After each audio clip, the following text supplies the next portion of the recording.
Salut à tous, je suis avec Ludo, Bonjour à tous. je suis Robin, et on va parler de l'errata, vous le voyez en gros, de l'errata de Guild Ball, donc de 2020, qui est d'aujourd'hui, qui est incroyable. Le fameux errata que tout le monde attend, il Alors, est là. il Il est commence là. depuis It's been around 6 months, pas du tout, ça fait pas du tout 6 mois qu'on l'attend. C'était août, alors novembre, octobre, novembre, décembre, même en oubliant des mois ça va marcher. Janvier, février, mars, avril, ça fait un peu 7 mois, hein, on n'en peut plus. On n'en peut plus. Tous les jours, Robin, il se levait, il ouvrait le PC. Est-ce qu'elle est Non, errata? Non, il se non, rendormait. vétéran, Tous les jours pendant 6 vétéran mois. Catalyst n'a toujours pas changé. Je retourne me coucher. C'est pas une journée qui mérite d'être vécue, tout simplement. C'est vrai. Alors, ils font des petites histoires, ils discutent de tout. Ce que je vous propose, c'est qu'on va regarder ensemble les cartes, faire des comparaisons avec ce qu'il y avait avant, après. On est un peu à chaud, donc on va sûrement peut-être dire des conneries qui se vérifieront pas par la suite, et on va prendre le risque de faire quelques petits pronostics ou quoi, parce que merde, on est là pour ça. Et n'hésitez pas dans les commentaires à faire les vôtres, hein. Le but c'est que ça reste une discussion. On est loin d'avoir 100% raison, très loin de là. Ok, donc en top 1, ils ont... Je vous ai compris, en top 1 c'est Alchimiste, et donc Soma Pneuma qui apparaît dans les ratas. Alors, Soma, Tout de est-ce suite. que tu sais ce qui a changé Ludo? Alors j'ai cherché, mais j'ai pas trouvé. C'est Raging quoi exactement? Fire, le deuxième sort de Soma qui met Inferno. Il ne valait que un point d'influence avant. Ah oui, Et maintenant c'est alors, 2. en Coste quoi 2. est-ce un nerf conséquent?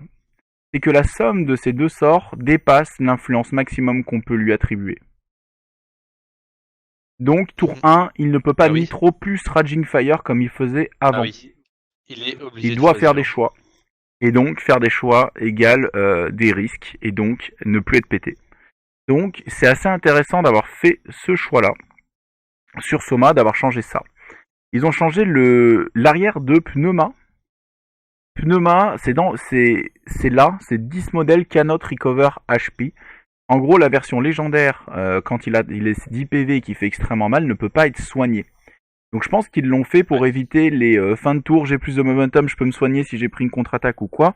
Tour d'après, et j'essaie de le faire survivre dans le tour, et j'essaie donc du coup de lui rajouter quelque chose comme 8 ou 12 PV au total avec tous les soins combinés. Donc c'est assez intéressant pour le rendre un peu plus all-in, quoi. Hein. Quand il sort, quoi. Voilà.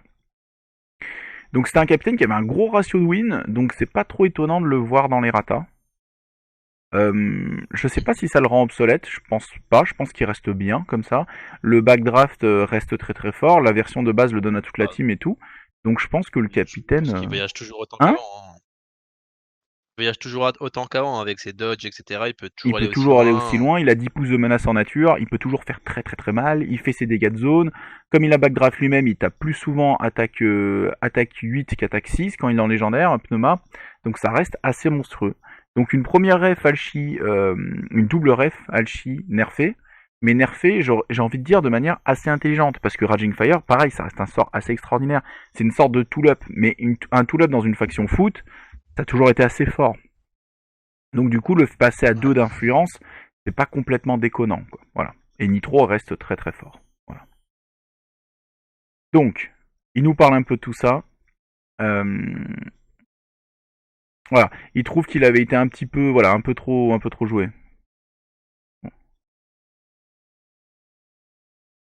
Voilà, c'est ce qu'ils disent là. Ils veulent forcer les alchimistes à faire un more significant choice, donc faire des choix un peu plus signifiants, un peu plus importants, et donc ils ont fait que ça coûte 2. Justement, c'est ce qu'on disait en regardant. Quoi. Voilà, il devra faire le choix entre Raging Fire et Nitro, donc c'est exactement ce qu'on disait.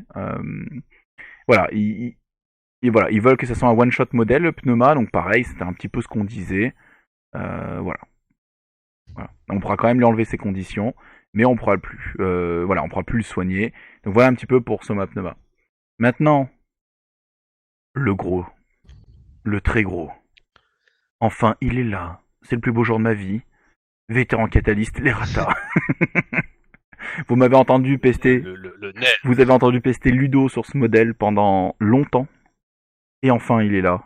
Alors, ça fait du bien Ludo ou pas?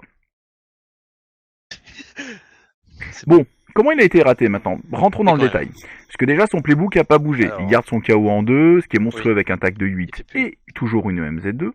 Il garde ses 3 d'influence Le max et grand ses 2 pan. d'influence minimum, donc il pourrit pas le pool d'influence de la team. Il garde Grand Pound, qui est toujours en 6, qui est toujours en momentum. Donc rien n'a changé à ce niveau-là. Ce qui a changé, c'est ce petit C'est 5, Burst, ici. ouais, Hein, Ludo? petit 5. Quel petit Il 5? a plus que 5 de mouvement. Il Ah est oui. 5-8 de mouvement. Alors 8, ça reste très généreux, ça veut dire qu'en charge, il continue d'aller très très loin. Mais ça veut dire que ça va être très dur de le rentabiliser sur un jogger tapé. Vous me direz, c'est qu'un pouce, mais il faut pas oublier que chez les Alchi, c'était le Lure of Gold de Midas qui était très très fort sur Catalyst et qui permettait de faire un jog gratuit. Or, un jog gratuit de 6, puis après jog de 6, c'était 2 pouces en fait de plus. Donc du coup, c'est un nerf qui est quand même assez conséquent de mobilité, ce qui va obliger à charger. Il reste très dangereux, malgré tout, mais un peu de mobilité en moins. Les points de vie, ça n'a pas bougé. Et la deuxième chose, c'est assez discret, c'est ici. C'est ces dégâts de zone ne font que plus que 1 dégât de zone De que 2 avant. 2 avant. Donc en fait, avant, il était joué en dernière activation, je te rentre dedans, je tape 3 fois. Première activation, j'ai l'initiative, je commence, je tape 3 fois. Et donc tout le monde a pris 6 attaques. Donc 6 attaques de dégâts de zone, ça faisait 12 dégâts. C'était colossal, c'était débile, c'était le triple kill garanti, c'était le rage quit du jeu, c'était la totale. Et là, c'est tout simplement divisé par 2. Donc c'est quand même en soi un gros nerf. Tu vois, ils auraient pu mettre plus de dégâts antipersonnels en mettant par exemple plus un dégât à chaque dégât momentum. Par exemple, tu vois, si c'était 2, 3 et 5, ils auraient pu dire, bon, on équilibre les dégâts contre une personne et les dégâts de zone sont moindres. Là, en gros, c'est un peu tous les dégâts qui sont moindres. Parce que la cible première touchée, elle aussi, elle prend un dégât de moins du fait que le dégât de zone descend à 1. Voilà. Donc Mhm. en vrai, est-ce qu'on peut tanker vétéran catalyste? Eh ben oui. En termes de stats, si on lui met une granite dessus, ben elle tombe pas. Si on lui met un comment s'appelle, un brick dessus, ça va vraiment lui casser les pieds. Et du coup, un 4 plus 1, où on va les mettre KO, puis après des 3, des 2 ou des 4, eh ben on va pas le tuer en fait. On va pas tuer notre cible. Donc vétéran catalyste, qui est beaucoup moins efficace, ce qui est heureusement, parce que c'était insupportable à l'époque, donc il semble plus balancé. Mais est-ce que je le mettrai à la poubelle? Ben non, parce que ça reste un KO en 2, ça reste de bons dégâts, ça reste un grand pan. Je pense qu'il faut apprendre à le jouer mieux, Mais bon, en fait. On peut pas juste foncer dans le ouais. tas en disant je m'en fous, dans tous les cas il va se rembourser au moins 2 fois, et l'autre va galérer à le gérer, comme ça mes footballeurs font ce qu'ils veulent. Là il y aura il y a un vrai dialogue sur la table entre bon bah si je fais n'importe quoi, je vais me faire farmer comme un fou avec mon 2 plus 1 de défense, et je vais me faire atomiser mon vétéran catalyste. Donc du coup c'est super intéressant je trouve ce qu'ils ont fait. Mhm. Tout à Qu'est-ce que fait. t'en penses toi Ludo? C'est vraiment dans la vision des factions Alchi, quoi. Il va être super fort, etc. Mais derrière, attention, tu peux te prendre la Ouais, mais contre-attaque. c'est vrai que t'as C'est raison de le vachement bien. dire. Alchemy est très donnant-donnant. Je te mets des conditions, je vais loin, je peux faire des points de victoire, mais derrière ils peuvent pas vraiment tenir une table parce qu'ils ont pas des tanks pour tenir une table. Exactement. Il n'y a pas Tout de leur fait teamfight. mal. Ils ont parmi les pires contre-attaques du jeu, sauf 2 3 modèles. Attention, me faites pas dire n'importe quoi. Oui, Midas, il a un push dodge en 2. Oui, il en est de même pour Vitriol. Mais quand on regarde les playbooks, par exemple, d'une Crucible, elle se fait attaquer, il lui faut 4 résultats pour s'enfuir. Donc à partir de là, elle va mourir, quoi. Et 4-0 à 14 PV, ça va tomber très très vite. Donc en fait, on reste dans cette logique-là où c'est difficile de survivre, mais on a un potentiel offensif qui est plutôt bon. Là, il a été revu à la baisse, mais vous avez sûrement connu ce vétéran catalyste saison 4.2, il était trop bête. C'est normal. Voilà. Exactement, t'avançais, c'était fini, quoi. Tu tuais tout le monde, les mecs avaient tough fight, tu t'en foutais. Voilà, ça marchait trop bien. Voilà. Et donc, on le verra sur les tables, je pense encore. Est-ce que, moi, ce que j'aurais aimé Tout qu'il à fait. fasse, c'est qu'il buffe le Catalyst 1 pour lui donner quelque chose pour qu'on ait un vrai argument entre les deux. Parce qu'actuellement, je choisis encore celui-là. Parce que le Catalyst 1 reste MZ1 et il a juste un de défense de plus avec le même nombre de points de vie. Mais en quelque sorte, il va prendre tout autant. Il a beaucoup moins de dégâts, donc même avec 4 d'influence, bah, il posera peut-être plus de KO. Son KO à lui est momentum, mais bon, il n'a pas le grand pound. Mais il fera pas non plus un travail extraordinaire pour autant, quoi. Voilà. Par rapport avec un Catalyst qui peut tuer, tout simplement et qui, grâce au Witness Me ou quoi, peut réussir à faire gagner la course au momentum. Donc voilà, ils disent que c'est une surprise pour personne qui soit dans les ratas, bien sûr, parce qu'on en a souffert. Hein, je lis le texte qui est en dessous, Ludo. Voilà. Ouais. Ils disent qu'ils ont toujours eu du mal à équilibrer ce perso. En le descendant à 5-8, ils le nerfent en mouvement, c'est ce qu'on disait un peu. Et voilà, et les dégâts à 1 un petit peu, voilà. Voilà. Mais J'ai l'impression que chez Alchimiste, il y a beaucoup eu des personnages comme ça qu'ils ont eu du mal à équilibrer, tel Midas Il y ou a eu énormément de personnages en alchimiste ils arrivent pas à trouver le juste milieu, c'est très vrai. Parce que soit c'est trop efficace et trop violent, et donc du coup, ben, il y a plus vraiment de jeu. Parce qu'en fait, nous, on l'a pas connu, toi encore moins Ludo, mais moi je l'ai pas connu, mais je connais la légende. Midas en saison 2 était infâme apparemment. Il avait un héroïque qui lui permettait de faire un dodge 2 et lui donnait puissant en armure, sauf qu'il était 5 de def, donc il avait un 5+1. Donc il marquait son but et le mec était 5+1. Et il avait super shot, ce qui fait qu'il était 3-8 de foot, il montait 4-10. Tu vois. Donc ouais, tu vois, ça te fait marrer parce que c'est quand même solide ce que je te décris là. Donc ils ont jamais réussi vraiment à bien équilibrer. Et d'ailleurs, en parlant de Midas, on voit qu'il est marqué un nouveau nom de faction. Conclusion, Midas n'est pas erraté. Midas reste comme il est. Ils ont nerfé en fait de la faction les dégâts. Dans ces deux refs, on voit que c'est des dégâts qui ont été nerfés. C'est le Raging Fire et les dégâts de zone avant tout. Un peu de mobilité sur Catalyst pour éviter qu'il puisse taper ces 3 fois, comme je vous disais, il doit pouvoir charger, enfin on va l'embêter. Et donc en conclusion, il ne touche pas à leur jeu de football, il ne touche pas à Camille, qui est pour moi le meilleur squaddy du jeu, et il ne touche pas à Midas, qui est un capitaine d'exception. Donc je pense qu'ils veulent pas abattre la faction, ils veulent que la faction soit jouée et jouable, et compétitive, et donc ils nerfent ses dégâts, mais ils lui laissent leurs arguments de football, qui sont des arguments parmi les meilleurs du jeu. Voilà. On reprend avec la suite. Alors là, les Blacksmiths. Les Blacksmiths, alors, le problème c'est que ça... là, il y a énormément de Ouais, il y a changements. beaucoup de changements. Et en fait, Blacksmith, c'est une faction qui a beaucoup bougé dans les méta et dans comment ils l'ont construite ou quoi. En fait, Blacksmith, c'est les plus grands perdants du dernier errata de cet été de août. Ils ont perdu, ils ont eu des gros nerfs sur 3 de leurs meilleures références qui étaient jouées, qui étaient totalement tout le temps sur la table, qui étaient Sledge, Anvil et Faris. Les 3 ont été nerfés. Et alors, il y a eu des nerfs assez copieux, juste en un mot, hein, mais en gros, Sledge avait perdu sa MZ2 pour descendre à MZ1, et ça changeait tout en termes de placement. Tu pouvais pas le protéger derrière tes masters, s'il tape, il devait être devant. Donc, on pouvait le sortir des sentinelles et on pouvait venir le chercher et le tuer avec des taxis. Donc, c'était beaucoup Ouais, plus dur à jouer, beaucoup moins rentable. parce qu'il était fragile en Voilà. même Et temps. ensuite, ils ont fait un petit peu cette petite erreur que j'ai envie de dire, c'est de quand tu fais que nerfer une faction et que tu leur donnes rien, les gens ça leur donne pas envie de continuer à la jouer parce que tu as juste retiré des arguments. Voilà. Et là, j'ai l'impression que justement, c'est un peu une extension du nerf de cet été. C'est-à-dire, c'est ce qu'ils auraient dû donner avec pour dire aux gens, maintenant Blacksmith se joue comme ça. Donc, on va regarder ensemble un peu ce qui a changé. Ouais, il y a pas de retard quoi. Du coup, Exactement. dans ce boost. D'abord, Burnish. Burnish, c'est un mec qu'on a vu souvent dans les errata Blacksmith. Tout le temps pour la même chose. Pour ce foutu flamme belge, là c'est son tir, tu sais. Donc son Ouais. tir, au tout début, il faisait 3 dégâts. Tu pouvais en faire autant que tu veux. Donc il y a des mecs qui lui mettaient tout l'up et avec son légendary, comme tu pouvais faire un tir gratuit et que tu le passes en capitaine, il pouvait courir et faire 3 tirs et donc il pouvait faire 12 dégâts. Bon, C'est ce que tu voulais faire la c'est ce dernière fois, que c'est je ça veux. qu'on a fait Ah, c'est ensemble. ça, je voulais faire ça. Après, il a été erraté parce que ça faisait trop mal, donc ils l'ont descendu à 2 dégâts. Or, baser une stratégie sur Ouais. un truc qui fait 2 dégâts, c'est pas ouf, ça fait pas assez mal, même sous tout l'up ça fait 3 dégâts, c'est nul. Donc on a arrêté de le voir en gunline. Et donc là, ils ont dit, ok, on va le mettre à 4 dégâts. Tu vois, les mecs pas d'accord. Mais c'est once par turn. Donc pas de combo débile à base de 3 tirs et de tout up. Ok, j'ai une grosse galette. Ok, si tu me tout je fais une grosse galette à 5 dégâts. Après, je tire à 2 pouces, plus la galette qui fait 3, ça fait 5. Donc je suis forcément en portée de menace de quelque chose qui m'attaque. Donc, De toute façon, après, il a que 3 d'influx.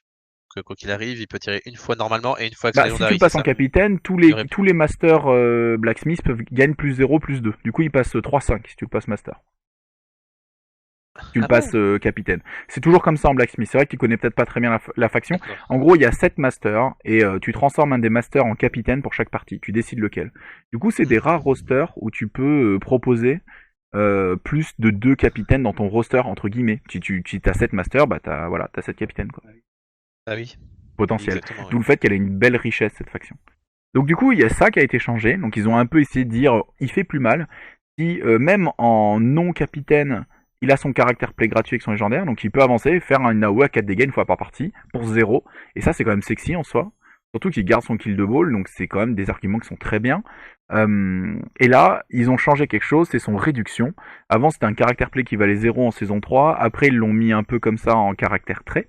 Mais en fait, la grosse différence, c'est qu'avant, en gros, l'image, c'est qu'il prend son lance-flamme, il met une AOE et comment dire, il clean ses potes. Il les nettoie au lance-flamme, tu vois. Ah, c'est la philosophie Blacksmith, quoi. C'est-à-dire, ah putain, je suis un peu poison bleed, attends, je te mets un coup de lance-flamme, tu verras, tu sentiras plus le poison. Et Et ravi donc du après, coup, voilà. avant, la logique, c'est que ça te mettait en feu. Tu vois, tu retirais les conditions des alliés dans l'AOE, mais ils prenaient tous feu. Parce que bon, bah tu les clignais au lance-flamme, quoi. Et donc là, apparemment, il a changé de formule, parce que c'est pareil, mais ça met pas le feu. Donc voilà, donc D'accord. son lance-flamme, Il a trouvé une nouvelle voilà, recette qui est il a pas trouvé une mal. nouvelle recette où il les clean au lance-flamme, mais un lance-flamme plus propre, qui ne tient pas sur les vêtements. Et donc du coup, du coup, il retire les conditions, et quand même, un trait à 0 qui met une AOE pour retirer toutes les conditions, sans contrepartie, bah merde, c'est fort, quoi. Bah C'est oui, quand c'est même pas énorme. mal. Et alors, ce perso est un... Parce que Esther le paye, ça, hein. Ça y est, ça plaint. Ça compare, je savais. Oui, Esther le paye. Esther le paye en héroïque. Lui, c'est gratos et il fait ça tranquillou. Hop là. Et ce qui est fort aussi, c'est qu'il a son reinforcing plating. Bon, ça va pas bouger. Mais en gros, c'est pour raconter un peu le perso. Le perso a un pouce de lui. Une fois par tour, il peut ignorer un caractère play qui touche quelqu'un à un pouce de lui. Du coup, de base, c'est un anti-gunline. Et du coup, c'est un anti-gunline qui retire des conditions gratuitement. Donc en fait, c'est une pièce de match-up extraordinaire, Burnish. Voilà. Tu le sors rarement, mais quand tu le sors, le mec en face, il peste. Parce qu'il dit putain, je voulais pas jouer contre ça. Donc voilà. Donc je pense qu'avec les buffs qu'il a eu là, il est encore plus intéressant à ressortir dans des line-up dans certains match-up. Donc je trouve que c'est sympa, ça donne un petit truc à tester, à taffer dans certains match-up. Voilà. Ouais, tout à fait, hein. Très clairement. Donc, Cast. Alors Cast, Cast, je pense. Alors, vous savez, il y a un panthéon des meilleurs squaddies du jeu. C'est-à-dire que dans les vestiaires, on a Camille qui recharge ses flingues à côté de Minx qui affûte ses lames. Voilà, ça c'est les meilleurs squaddies du jeu. Et Cast, elle ouvre la porte comme ça, et les autres sont en mode qu'est-ce qui se passe? Et elle fait non mais je rentre au club, je rentre dans le club, je suis un des meilleurs squaddies du jeu maintenant. Et c'est le cas. Cast mérite sa place de meilleur squaddy du jeu avec Camille et Minx parce que En fait, t'as Vetkata qui part du truc exactement, et qui croise Cast. exactement. Et il y en a un autre dans les ratas qui sort des meilleurs squaddies du jeu. On en parlera quand il tombera tout à l'heure. Mais oui, il y en a un autre qui sort des vestiaires des meilleurs squaddies du jeu. Maintenant, ça devient un vestiaire beaucoup plus féminin parce que c'est une troisième femme qui rentre. Et qu'est-ce qu'ils ont voulu faire? Je sais pas. En tout cas, ils ont voulu la rendre bien et c'est extrêmement réussi. Je ne vois pas Blacksmith jouer sans Cast. Alors, qu'est-ce qui a été amélioré? Sa deuxième colonne ne fait plus qu'un. Avant, c'était deux résultats playbook différents, le de dégâts momentum ou le caractère play momentum. Et c'est monstrueux d'avoir fait ça. Juste ça, c'est monstrueux. Je m'explique. Mhm. Dans ses caractères play, elle peut lancer un des shields qui fait 2 dégâts. Et le résultat fait 2 dégâts. Ça veut dire que ça fait 4 dégâts. Sauf qu'on a accès à tout l'hub dans la faction. Donc ça peut faire 6 dégâts. C'est one Spartan, vous me direz, mais 6 dégâts une fois en colonne 2. C'est quand même monstrueux. Je veux dire, je crois que dans le jeu, je connaissais pas de deuxième résultat à 6 dégâts encore. Et là, vous me dites, si je tape une figurine qui est en feu, bah j'ai encore plus ça en dégâts sur les damage playbook, pas les caractères play. Du coup, ça fait 7. Elle peut monter à 7 dégâts sur la colonne 2, maximum. C'est monstrueux, vraiment monstrueux. Donc déjà, elle tue. En plus, son Shigler qui met moins 1 en tac et moins 1 en dev va être très très intéressant pour setup par la suite. Et maintenant, avant on le faisait pas trop parce que si on voulait tuer, bah, on perdait complètement une attaque. Là on pourra dire, je tape avec tout l'up, je fais 2 dégâts qui font 3 et t'as moins 1 en défense et moins 1 en tac. Puis, je retape, je vise la colonne 4, si je l'obtiens, j'ai 4 dégâts qui font 5. Si j'ai pas de chance, j'ai la colonne 2, bah je te fais 6 dégâts. Mais une fois, mais 6 dégâts. Donc du coup, tu vas pouvoir vraiment atomiser une cible. Juste atomiser une cible. Ouais, Voilà. clairement. Après, il y a eu un souci autour de Cast depuis toujours. Moi, j'ai joué contre Cast en Irlande il y a longtemps et je me souviens de ça parce que j'en parlais avec le mec puis ça a eu lieu dans la game. Cast ne supporte pas les contre-attaques. Et elle avait tapé mon Harry, elle m'avait donné mon Rising Anger et je l'avais push de 2 sur la contre-attaque parce que j'avais pu la booster. Et du coup, le mec avait jeté ses 3 nymphs et enfin, il avait jeté un disque, mais en gros, ça faisait rien comparé à ce que ça aurait pu être. Et du coup, c'était vraiment la déception. Alors que là, en fait, ils ont mis une règle spéciale défensive. Enfin, c'est offensif-défensif. Quand tu contre-attaques contre Cast, tu as moins 1 en tac. Pour pas lui donner MZ2, parce que ça serait n'importe quoi, ça serait vraiment trop n'importe quoi, déjà elle est trop forte, mais pour quand même réussir à dire, voilà, on lui donne quelque chose pour qu'elle craigne pas les contre-attaques et que ça serve à rien. Quoi. Voilà. Donc, Moins Oui. 1 en tac, vous l'avez déjà lu sur la carte ailleurs, le Schickler enlève aussi moins 1 en tac. C'est-à-dire que si je tape quelqu'un qui contre-attaque, je peux faire 2 dégâts momentum qui font 3 avec tout l'up, moins 1 en tac, moins 1 en def, tu me contre-attaques, t'as moins 1 en tac et encore moins 1 en tac, ça te fait moins 2 en tac. Si moi je suis sous sentinelle, je suis 4-2, si je suis à cover, bah t'as moins 3 en tac. Et on rappelle que dans la faction, il y a des disarmes, donc en plus sur Ferrit. Donc on peut vraiment perdre beaucoup de tac à essayer de taper cast, voilà, sur les contre-attaques. Donc du coup ça va la fiabiliser. Derrière, qu'est-ce qui fait que Cast est aussi extraordinaire? Avec 7-9 de mouvement, dans une faction comme Blacksmith, où on peut avoir jusqu'à plus 6 vecteurs de mouvement supplémentaires, plus 8 si on est vraiment, si on va chercher la compo absolue pour avoir tous les buffs, mais ce qui est vraiment m'étonnerait. Mais en gros, on peut viabiliser plus 4 ou plus 6 facilement. Bah, c'est un perso qui, depuis la ligne de départ, peut charger presque la ligne de départ adverse, quoi. Parce que ça fait 16. Et donc, c'est extrême. Ouais. C'est vraiment extrême. En plus, on peut lui donner MZ2 avec Mamie et tout ça, enfin bon, bref. Donc, Cast est devenu, mais vraiment ultime. Par contre, elle a des défauts. Quel défaut elle a? Bah, son tacle est en 3 et il est non momentum. Donc, ok, le shield fait tomber la balle, mais du coup, ça crée de l'aléatoire parce que la balle va rouler. Donc, voilà, il faut s'adapter. Mais du coup, elle est pas très fiable pour prendre une balle et marquer sur la cible sur laquelle elle tape. En général, elle va lancer son shield ailleurs, ça va faire rebondir. Comme elle fait des dégâts à la droite de Dodge 2, on voit la balle va et on va s'adapter par rapport à ça. Voilà. Qu'est-ce que t'en penses, toi, Ludo, de ce soit dit? Oh, mais il est extrêmement bien en vrai, hein. En plus pour setup, etc. Puis elle t'empêche vraiment la contre-attaque. C'est-à-dire que si tu y vas, tu vas marquer, tu vas faire des dommages. T'es même protégé entre guillemets de Oui, tout ça parce en que fait. tu... Parce qu'en fait, tu vas savoir qui c'est qui va venir te contre-attaquer et tu vas dire bon, toi t'auras moins 1 en tac et moins Ouais. 1 en def. Et le copain qui va venir juste derrière, et ben il va venir et faire ok, ben il est déjà setup Et et hop, hop il on a moins 1 en continue. def déjà, c'est-à-dire que s'il y a une vétéran Cinder qui la couvre, elle va pouvoir charger quelqu'un à moins 1 en def, et là ça arrête d'être... c'est pas du tout drôle, quoi. Ça va faire mal, quoi. Donc Ouais. ouais, non, non, elle est extraordinaire. Et 4-6 de football, ok, 8 ça aurait été vraiment énorme, donc heureusement qu'il n'y a que 6.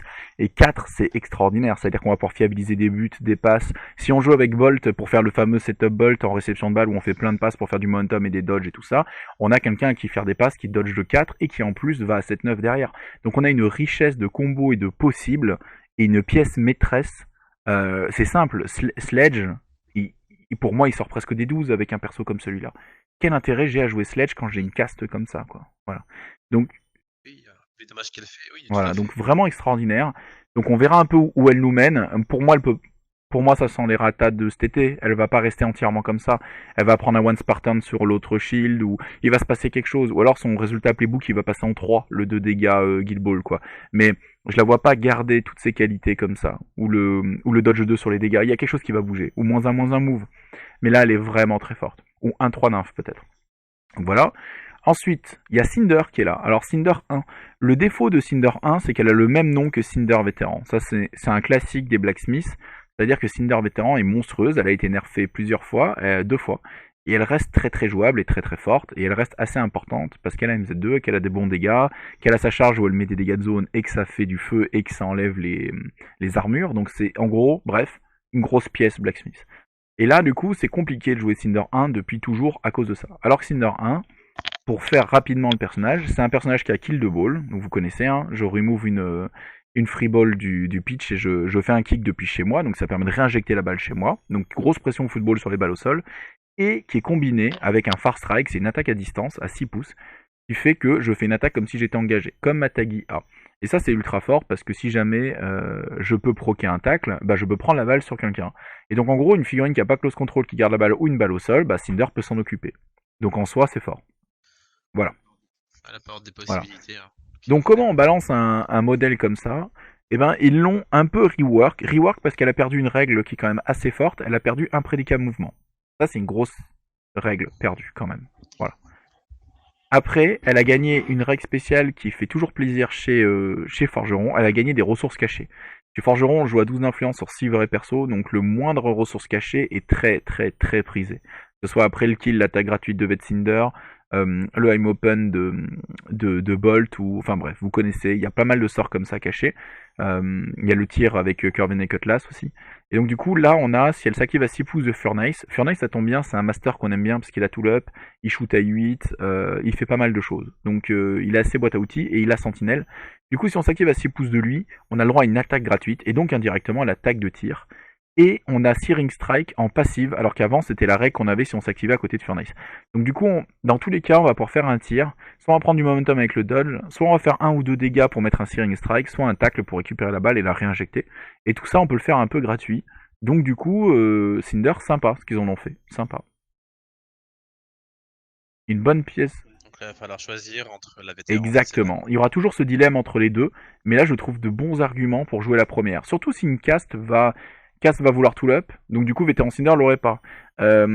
Cast va vouloir les attentions de mamie aussi, s'il y a des instructions ou des choses comme ça, et Cast va vouloir des buffs, des mouvements, des trucs comme ça. Donc au final, avoir un apprenti qui consomme moins d'influence et qui à lui tout seul avec 2 d'inf et une attaque gratuite, ça fait 3, peut maintenir une pression parce que ça peut permettre de courir, tirer et réinjecter la balle, tirer au but ou kill de ball et après la rekicker ailleurs, ça suffit à mettre de la pression pour peu d'influence. Donc en soi, ça peut être intéressant. C'est une option qui est viable. Donc moi je dis bon taf sur Cinder. Ensuite, on a Ferrit. Et là mon dieu les gars, je suis un homme heureux. Moi j'ai commencé le jeu avec Brewers pendant 2 semaines. Sandy elle se foutait de ma gueule avec ses fichards qui tournent autour de moi et je bougeais pas. Et je m'ennuyais un petit peu en Brewers. Après j'ai joué Blacksmith et j'ai joué Ferrit très longtemps avant de tomber sur Pinvice et Ballista qui ont été vraiment ma faction du cœur. Mais en gros j'ai toujours eu un Blacksmith un peu latent. L'année dernière quand Ingénieur était un peu au fond, j'ai essayé de jouer plein de choses, puis notamment Hunter, et puis je me suis cassé la gueule, et je suis retombé sur Blacksmith, et j'ai fait 4 mois sur Blacksmith, qui était quand même tout à fait honorable, et j'étais très content de jouer Blacksmith, j'aimais bien ça. Mon club pas, parce que c'était le Blacksmith de la 4.1, c'est-à-dire c'était le Blacksmith en brique où on se faisait chier, c'était très dur à attaquer. T'as connu toi Ludo en tournoi, je crois ça. Oui, beaucoup de Blacksmith avec le sledge qui avançait, que tout le monde le mettait sous testostérone et pour qu'il charge après et qu'il défonce tout. C'était ce Blacksmith là. Et en gros, là, ils nous rendent Ferrit. Ils nous ont pris Anteville qui était un peu trop OP, et là ils nous donnent une Ferrit qui est l'ancienne Ferrit en mieux, et elle a un truc en moins, mais je reviendrai dessus à la fin. Mais en gros une Ferrit à l'ancienne. Alors Ferrit, qu'est-ce qu'ils avaient fait? Là on est proche de la Ferrit de la saison 3. En saison 4, ce qu'ils ont fait, comme ça vous comprendrez pourquoi je pense qu'elle est très très bien aujourd'hui. Avant le Tonginchik, son Legendary, il était en aura. Ça veut dire qu'elle lançait un Legendary, et elle disait tout le monde dans mon aura a plus de mouvement. Mais étant elle-même une strikeuse, si elle allait marquer son but, eh ben elle se cassait avec son Legendary. Et donc les autres copains, ils en bénéficiaient pas. donc c'était très très dommage, tu vois. Ça faisait chier, on va dire. Alors que là, c'est renouveau Impulse, et donc du coup, tout le monde bénéficie du plus de mouvement. Et donc c'est excellent, parce que tu vas pouvoir faire des setups, où tu vas pouvoir Legendary aller marquer un but ou quoi, et ta cast, elle a plus de mouvement. Ta Cinder 1, elle a plus de mouvement. Et donc du coup, ça change tout en termes de menaces sur la table. C'est super intéressant. Elle garde toujours son disarm, weak point et son acrobatique, donc beaucoup de caractère play très efficace, très intéressant. Un disarm, on en parlait avec Cast, mais avec Cast, ça fait encore moins en tac. Voilà. Le weak point pour enlever de l'armure, avec les Searing Strike qui sont un peu partout, et ben ça fait moins 2 d'armure sur des cibles. Donc en fait, on va cumuler, j'en avais parlé dans un podcast à l'époque sur Blacksmith, Blacksmith c'est le nombre de dés et le nombre en mouvement, c'est très comme ça, c'est ces 2 stats là qu'ils aiment modifier dans tout ce qu'ils font, tu vois. La défense aussi. Donc en gros, c'est ces 3 stats qui vont toucher tout le temps. Et là, on voit bien que tu peux comboter des mêmes effets qui ont des noms différents. Ça peut être super intéressant. Voilà. Petit buff qu'elle a pris aussi, mais pas un buff, un très bon buff. Elle est passée 6-8 de mouvement au lieu de 5-7. Donc elle a gagné 1 pouce de menace. Son Legendary est revenu comme avant. Et ben ça suffit à la rendre extraordinaire pour moi. Vraiment extraordinaire. Ça reste un capitaine 4-8 de move. Donc elle arrive au Panthéon avec tout le monde. J'irai pas aussi haut, mais elle est quand même très bien. Je pense pas que ce soit un capitaine genre godlike. C'est pas un Midas, mais pourtant on n'est pas si loin. Mais elle est toujours intéressante à jouer. Parce que tu peux la jouer, je peux pas marquer, allez, je vais disarm la team adverse, je vais weak point ce que je veux tuer, je vais gêner et tout, et je vais faire du momentum. Je peux jouer mon Legendary pour supporter ma team.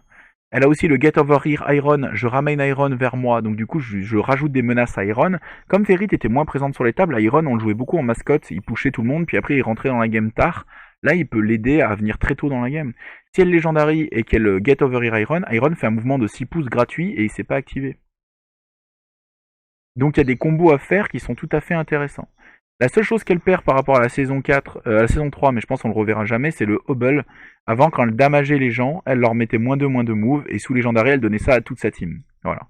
c'était un peu fort. Donc ça a complètement disparu, mais je ne le pleure pas. Je pense qu'elle est très intéressante comme ça.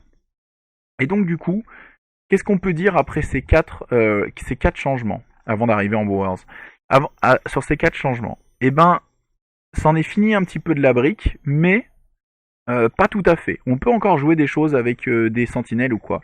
Mais on nous donne des armes de football et des armes de mobilité pour aller plus loin et plus vite sur la table. Du coup, on a vraiment l'impression que ils sortent un peu de ces gameplay proches maison pour aller un peu vers des trucs très rapides, un peu bouchés, un peu très glass cannon, je vais très loin, je peux faire des choses.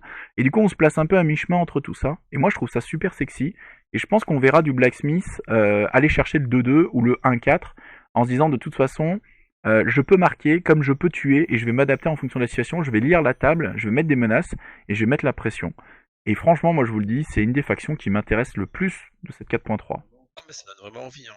En fait, avec un 12 que tu peux choisir, tu peux vraiment, selon ce que tu vas jouer, te dire voilà, le 6 que je vais mettre en place maintenant, ça va être du foot. Le 6 que je vais mettre en place, ça va être du corps à corps ou un mix des deux. Donc tu peux vraiment choisir en fonction du match-up ce Alors, que tu veux faire. tu as Et ça, c'est 100% vraiment bien. raison, mais tu oublies, ils ont un autre gameplay dont on n'a pas parlé parce il apparaît quasi pas. Ta gunline. Tu peux mettre une gunline. Une gunline, c'est quoi? C'est C'est vrai. une liste de tirs. Si tu mets Corvin et Cutlass, tu tool up Cutlass, tu vas tirer à 4 dégâts KO, puis 2 galettes à 3 dégâts. Burnish fait une galette gratuite à 4 dégâts. Cast, elle peut lancer son disque si elle veut pas se commit, qui fait 2 dégâts. Et Vétéran Cinder, elle a une lance, et Cinder 1, elle tire à distance. Donc en fait, tu peux cumuler des options d'attaque à distance. Donc tu peux Ouais. habiter une obstruction au premier tiers de la table et tirer sur l'autre tiers de la table en disant si tu avances, bah, tu prends des shots, tu prends des shots, tu prends des shots, tu prends des shots. Et si tu as le ballon, bah, tu peux faire des passes, la passe à 10 et ainsi de suite. Et comme ils ont un jeu anti-condition très fort entre Curlvin et le nouveau Burnish, ben putain, pour les prendre en tir, je pense que c'est compliqué, t'es obligé d'y aller. Et pour y aller, ben, il faut attaquer le Blacksmith, hein. C'est compliqué quand il habite les zones et qu'il fait pas grand chose autre que de tirer dessus et de faire de gros dégâts. Donc je pense qu'il va y avoir beaucoup de stratégies différentes en Blacksmith. On pourra vraiment apprendre des match-ups, c'est-à-dire que tu pourras dire non mais moi tel capitaine je joue plutôt ça, moi je joue plutôt ça contre tel capitaine et ainsi de suite. Donc ça va être une faction à approfondir. Je pense pas qu'elle aura je pense on aura toujours un 6 d'or qu'on préfère jouer par rapport à d'autres, mais je pense que tu pourras vraiment jouer le jeu de te dire je m'adapte au match-up et je vais lui en faire Tu baver. pourras vraiment t'adapter Voilà. exactement, ouais, ce qui est vraiment bien. C'est vraiment riche en vrai, quoi. Conclusion, euh, pour l'instant, c'est Blacksmith les grands gagnants de l'Erranta. On verra ce qu'il y a par la suite, mais pour l'instant Blacksmith, avec 4 up, ben putain ils sont bien. 4 ups sur 15 refs, c'est pas mal, après les 3 nerfs de cet été. On arrive aux Brewers. Alors là, je vais te laisser parler toi, parce que tu es à la base un joueur Brewers, Ludo. À la base, j'ai commencé par Brewers, oui, à ce qui paraît. Donc le premier capitaine qui est qui change un peu, bah, c'est Esther. Donc Esther, qu'est-ce qui se passe? Au niveau du caractère play, on va avoir une nouvelle chose qui apparaît, c'est le Voice of Command, qui permet de pusher les alliés de 3 autour de 4. Donc ça permet de se projeter plus rapidement vers l'avant dans une faction de Brewer, ce qui est super important parce qu'il faut aller chercher l'adversaire. Bon, pour moi c'est bien, mais le souci c'est qu'il y en a déjà qui le font déjà très bien. Il y a Steve qui le fait déjà très bien de base. Et sacrifier un tapeur ou un corker pour ça fait En mal. fait, t'as raison, tu mets tout de suite le doigt là où ça fait mal, c'est que Esther n'a pas vraiment une activation de capitaine. Tu mets 4 sur Corker et qu'il a ses 2 bières et il va en générer une troisième, donc il va faire l'équivalent de 7 attaques, où il va se Iron Fist pour taper 6 fois sous tout up. Il va faire un carnage, il tue n'importe quoi dans le jeu. Si Tapper a quelque chose au corps à corps, il le tue avec 6 d'inf, c'est sûr. Et en fait, on met 6 d'inf sur Esther, ça tue pas. Ça c'est sûr. L'autre Ouais. problème, c'est que Esther, elle aide sur les héroïques, comme avant, toujours, mais elle aide pas sur les dégâts autrement que par un setup avec un tool-up. Tool-up, c'est fort dans le jeu, C'est mais le c'est tout une up, hein. figurine qui en bénéficie. Donc c'est toujours Mhm. comparé aux bénéfices de groupe que peuvent faire les autres, sur les attaques en plus ou des choses comme ça, c'est compliqué. Après, le capitaine qui gagne ça, elle a déjà Quick Foot. Et en fait, les tours 1, tu vas lancer 2 Quick Foot et tu vas gagner énormément de mouvement sur tout le monde. Donc là, en fait, ils veulent nous faire économiser des Quick Foot pour propulser plus de gens et peut-être multiplier des menaces. Mais elle faisait déjà ça plutôt Ouais. bien. Et comme tu dis, il y a Steve qui fait un peu ce rôle-là. Donc on pourrait imaginer que Steve push un peu tout le monde, il bombe les copains. Esther arrive, elle est héroïque pour relever tout le monde. Elle chante, elle les pousse encore plus loin. Mais là, ils sont à la moitié de la table. Est-ce que tu as besoin encore d'aller 3 pouces plus loin, quoi? C'est ma question. Après, le problème, c'est que si tu vas aussi loin, c'est que toi, tu te fais Bah détruire oui, aussi. c'est ça ma question. C'est est-ce qu'à un moment donné, C'est sympa d'aller aussi loin, mais est-ce que t'en décèdes pas, quoi? Parce que c'est pas un buff implicite, c'est pas un quick foot. La force du quick foot, c'est que t'as pas bougé sur la table. Tu vas juste plus loin en étant toujours là où tu es. Alors que Voice of Command, c'est comme la bombe de Steve ou quoi, tu es plus loin sur la table. Donc du coup, tu peux être dans des menaces de quelque chose de l'adversaire. Donc c'est pas la même logique de bonus de mouvement. Et là, du coup, ça fait un peu ouais. flipper. Comme c'est le capitaine Black, c'est le capitaine, comment dire? C'est le capitaine Brewers qui avait déjà le plus en mouvement. Parce que, ok, Tapper, il a comment ça s'appelle? Il a Mark Target. Corker, il a absolument rien sur la mobilité. Elle, en gros, elle avait le plus de mouvement du quick foot. Là, elle gagne encore un plus 3. Et la question c'est, pourquoi faire? Il faudra voir s'il y a des... Après, peut-être à chercher. Moi, j'ai pas la réponse. Peut-être que vous pensez déjà à des compos ou quoi, où grâce à ce push de 3, sur un tour 1, on va pouvoir faire des choses de fou, que ce soit en réception de balle, que ce soit pour dégager la balle, peu importe, que vous pensez à des gros combos ou quoi. Esther, il y a d'autres choses qui ont changé, est-ce que tu sais? Non, Ces auras dis-moi. ont tous les deux été Je regarde. améliorés. Aria passe à 6 pouces au lieu de 4, donc c'est énorme. Ah oui, c'était 4 Et avant. Ouais. l'héroïque Shooting Voice passe de 3 à 4, ce qui est quand même un bonus quand même sympathique. Moi, je t'avoue que j'aurais aimé l'avoir passé Ouais. 5-7. Je trouve que 4-6, elle reste très lente. Mhm. Bref, Ouais, comment tu accueilles ce buff? Est-ce que tu la mets dans ton 12 ou pas? Comme ça. je pense pas tellement, hein. Je pense que Corker et Tapper sont Bah tellement ouais, au-dessus on est que d'accord. C'est c'est compliqué de compliqué, hein. l'intégrer dans le 12 encore, mais comme on disait, dites-nous si vous voyez des choses qui sont ouf avec elle et que ce buff pour vous est suffisant. Voilà. Je vais lire un petit peu en diagonale ce qu'en dit Steamforge, un peu les mecs. Hmm. Ouais, voilà, il rajoute des 5 pouces de trade range et tout ça pour, voilà, pour faire qu'en sorte les Brewers vont partout. Ok, mais est-ce qu'il y en a vraiment besoin? Après, niveau fluff, c'est sympa qu'elle retrouve un caractère play qui prouve comme quoi c'est une chanteuse, Oui, parce etc., tu vois. qu'au tout Logiquement, début, c'est en sympa. saison 3, moi j'adorais qu'elle avait ça, tu faisais des chants et tu choisissais quel chant tu mettais, ouais, c'était ouf. Et elle lançait des bières qui faisaient des dégâts sur le champ de bataille et tout ça a été complètement changé. Ouais, complètement changé. Elle était très jouée. Enfin, on voit Pinpot. Alors moi je suis étonné de le voir parce que c'est deux buffs, hein. C'est deux buffs sur Pinpot. Moi je le trouvais déjà extraordinaire Pinpot. Je jouais dans toutes mes compos, vous pouvez voir des vidéos sur la chaîne ou quand j'avais fait des tournois ou quoi, je le jouais moi. Moi je trouvais Pinpot déjà très fort. Et du coup je le vois là et je suis en mode, Mhm. quoi? Qu'est-ce qu'il fait là? Alors qu'est-ce qui a été amélioré? Alors, le cadet devient en 2, ce qui est très très accessible, et les cadets, on aime bien quand on est brewer, Et parce que il ça donne devient des bonus, c'est momentum, si je dis sympa. pas de conneries. Et il a Il des était déjà momentum avant. momentum. J'ai rien dit. Jamais moi. C'est plus facile. Ensuite, tu as 2 Ouais. dégâts en 2. Avant c'était en 3. Exactement. Et après, tu as le 3 dégâts en Ah oui, il 4. était que en 5. Avant, tu avais 3 dégâts en Donc ils 5, ont ouais. descendu tous ces dégâts de 1. Enfin, c'est une façon de Ouais. parler. En gros, ils les ont augmentés de 1, mais dans le playbook, ils ont descendu de 1. Donc le chaos. Donc c'est vraiment une amélioration de playbook global extraordinaire. Ça, c'est chouette. Et Alors que déjà avant, il était ouf, quoi. Mais... en fait, une pièce qui a 6 ressources cachées par partie, qu'elle peut dépenser pour se donner résilience, comme pour faire un dégât de zone avec des conditions, comme pour juste attaquer pour générer du momentum, c'était déjà fort. Et le fait que maintenant ils ont encore rendu plus fort ce qu'ils génèrent grâce à ces attaques gratuites, moi je trouve ça un peu abusé. Bon, le perso devait être boudé pour pas qu'il soit joué du tout. Moi je le trouvais déjà fort. Je comprends même pas qu'il soit dans les ratas, parce que pour moi il y a plein d'autres figurines. Tu vois, et j'aurais vu Lucky, un buff sur Lucky, j'aurais dit ah oui c'est normal, on le voit jamais. Ou un changement sur Vétéran Spigot par exemple. Mais pas du tout. C'est Pinpot qui est là. Bon, bah c'est Pinpot qui est là. Et il gagne autre chose aussi qui est très intéressant, c'est la taunt. Quand il finit de faire son advance, il choisit un ennemi à 2 pouces et il le push de 1 directement vers lui. C'est super intéressant Mhm. parce que du coup, comme il push de 1 sur ses dégâts dès la deuxième colonne, un MZ2 il peut réussir à le coller sur la contre-attaque ou le rapprocher très près très vite pour bénéficier de dégâts plus mouvement pour essayer de faire un mini taxi pour le ramener dans des mêlées de d'autres copains qui seraient autour. Donc du coup, c'est super intéressant. C'est un petit plus, mais ça fait quand même la différence. Ouais, tout à fait. Et le double push aussi qu'on n'a pas dit dans la dernière colonne, Ah oui, qu'il il n'y avait avait pas avant. aucun double push, donc maintenant il a un double push. Ça reste un Brewers avec son tag de 6 et son playbook de 5, donc sous setup, sous commanding aura, enfin il y a moyen de faire des blagues quoi.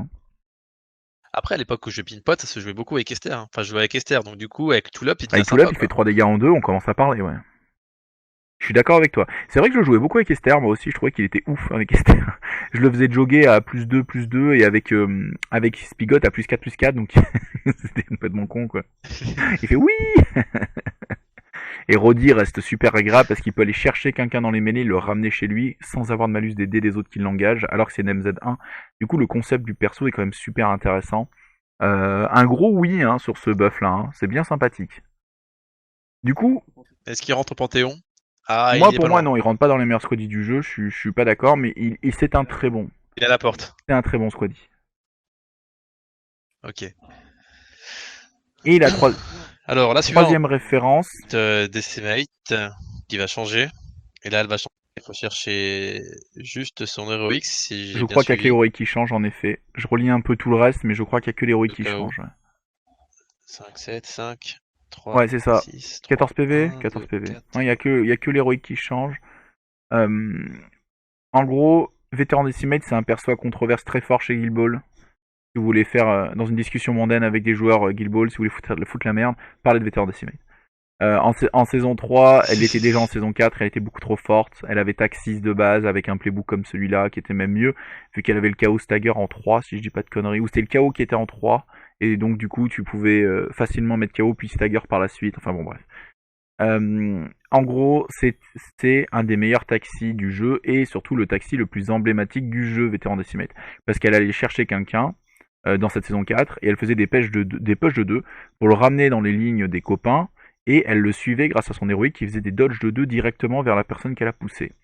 Or maintenant l'héroïque est nerfée à 1 pouce de dodge, donc on comprend bien qu'elle ne pourra plus faire un push de 8 dans une direction et dodger de 8 en la suivant. C'est plus possible parce qu'elle ne pourra dodger que 4. Donc du coup, en fait, il y aura forcément un moment donné où elle pochera la figurine hors de sa mêlée zone.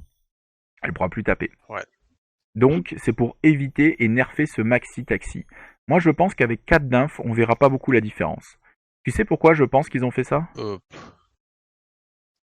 non. Qui, chez les Brewers, a le meilleur taxi, qui supporte le mieux le meilleur taxi? Quoi? Chez Brewers, il y a un capitaine qui supporte le meilleur taxi, c'est-à-dire elle, le mieux. C'est qui pour toi? Et ouais. Corker? Parce qu'il donne chaos sur le Kéliar, premier hein. résultat, et avec les binous, elle peut se retrouver à taper 7 fois.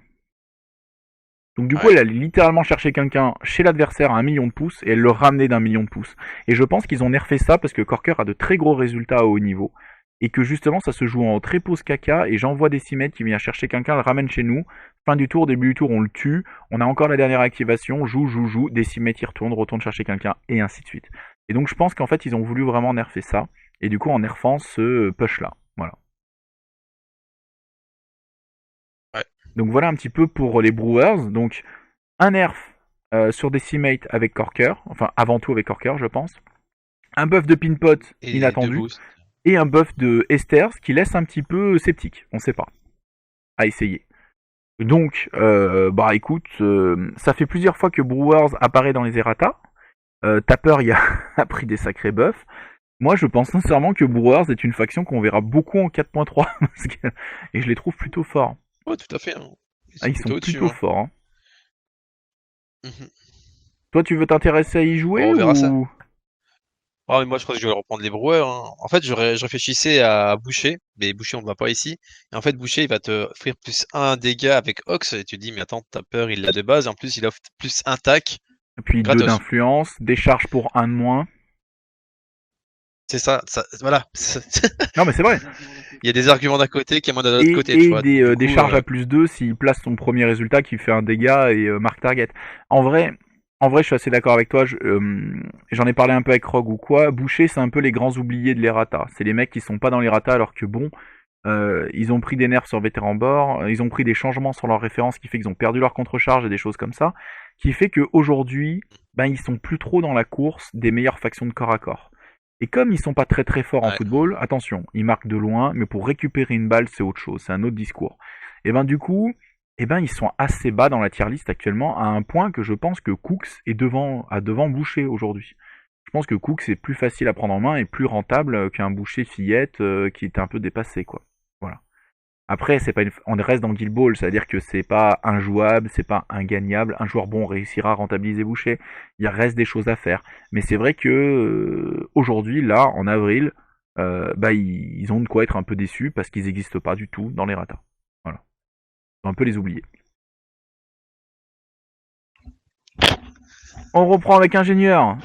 Alors, Allez, le moment. ingénieur, il y a les deux capitaines Est-ce dedans. qu'on retrouve les deux nouveaux Vous capitaines? savez que Est-ce qu'on moi, retrouve des capitaines? ça fait longtemps que je veux jouer autre chose que Rivette et il y a les deux autres capitaines dedans. Alors, est-ce que je suis un connard et je suis quand même pas content ou est-ce que ça me va on va en parler, on va voir. Donc d'abord Ballista. Ballista, qu'est-ce qu'ils ont changé? Ils ont changé son minefield ne coûte plus qu'1 d'influence au lieu de 2. 2 on le lançait très rarement. 1 ça donne envie vraiment de le lancer souvent. Il garde Second Wind qui est extraordinaire sur ce capitaine et son Deadbolt n'a pas changé. 2 d'influence, un tir à 8 pouces, 3 dégâts KO et un push de 2. C'est quand même pas dégueulasse. Mais c'est once par turn donc il faut pas s'attendre non plus à gunner comme un taré. Le playbook a changé du coup parce que le résultat Minefield qui était Momentum est maintenant accompagné avec un 2 dégâts. Du fait qu'il coûte moins cher aussi, c'est bien de le récompenser aussi dans le playbook parce qu'avant tu faisais que ça. Avant t'aimais bien le faire parce que bah du coup tu payais qu'un influence, un Momentum et t'avais ton Minefield au lieu d'avoir payé 2. Voilà, si tu tapes quelqu'un bien sûr. Voilà. Ensuite c'est un capitaine à l'ancienne qui a toujours eu un playbook assez fort. Alors pas de 2 dégâts en 2, ça on peut en parler, c'est pas ouf. Mais par contre un 3 dégâts en 4. Et ça, il l'a depuis toujours. Et c'est très fort un 3 dégâts en 4. Parce qu'avec le moindre KO ou quoi, s'il tire dessus, il met KO, il tape, il peut aller chercher son 3 dégâts. Tout up, il peut aller chercher donc un 4 dégâts et il peut tuer quelqu'un. Donc Ballista reste quand même un mec qui peut faire le taf lui-même. Ils ont buffé autre chose. Ils ont buffé son Momentus Inspiration. C'est le moment où Smoke regrette de plus l'avoir en fait. À 4 pouces, donc on gagne un momentum quand on réussit un caractère play, et pour chaque caractère play différent, on peut le bonus time sans dépenser de MP. Donc ça veut dire quoi? Ça veut dire que Salvo il peut avancer et tirer et booster. Ça veut dire que Ratchet peut le faire, Hoist peut copier un sort de Salvo et le faire, Locus a son tir qui est boosté, Nomad aussi, Ballista lui-même, et ainsi de suite. On a aussi Harriet avec sa clé anglaise. Donc en gros, on réussit à fiabiliser le tir de Ballista. Il est toujours rewardant parce qu'on gagne des momentum au tir. Moi, la question que je pose depuis longtemps, moi j'ai arrêté Ballista à la sortie de Vétéran Chisel en saison 3, c'est-à-dire au moment où on pouvait transférer les conditions parce que ça servait plus à rien de mettre des KO à distance parce que si le mec il a un seul momentum, il se relève, il vient taper et donc du coup ça annule un petit peu tout l'effet. Voilà. Maintenant, est-ce que le fait que Minefield soit moins cher, donc que ce soit plus facile à mettre en place, qu'on ait beaucoup de persos qui tirent mieux de manière générale, et que ça soit boosté au tir, est-ce que ça rend pas Ballista viable en camp? Eh ben c'est une bonne question, et je l'essaierai pour voir ça, mais je ne répondrai pas tout de suite de but en blanc, ouah il est pété, ouah c'est trop fort, ouah c'est machin. Je pense que c'est une mise à jour, parce qu'il méritait une mise à jour depuis longtemps, surtout qu'en début S4 il s'était fait nerfer sur son Legendary, il mettait KO les gens en chemin quand il tirait, et maintenant c'est plus du tout le cas. Et donc du coup en fait je ne sais pas trop, voilà, j'ai pas une réponse absolue. Donc en Ballista Camp, je pense qu'il est jouable. Est-ce que contre de l'ingétéron ça vaudrait le coup ou pas?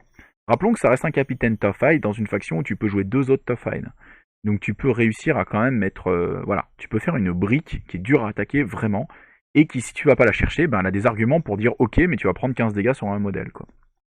Voilà. Ouais. Voilà un peu pour Ballista. Toi qu'est-ce que t'en penses? Moi, je le trouve plus sympa qu'avant. Peut-être plus de possibilités au niveau des tirs, etc. À voir qu'est-ce que ça donne sur la table, quoi. Après, la question, c'est la concurrence de Rivette. C'est ça le En fait, problème, en fait. voilà, là t'as mis le mot juste de manière générale, c'est que à côté de ça, t'as Rivette qui fait 2 dégâts en 2, son 3 dégâts et momentum en 4. Elle a un KO aussi en 3. Elle a 3-2, ok elle a pas top fight, mais elle a une aura anti-KO, elle traîne les copains, elle donne des dégâts momentum, elle a use 10, elle donne plus en attaque à toute la faction. Merde quoi, c'est compliqué. C'est compliqué.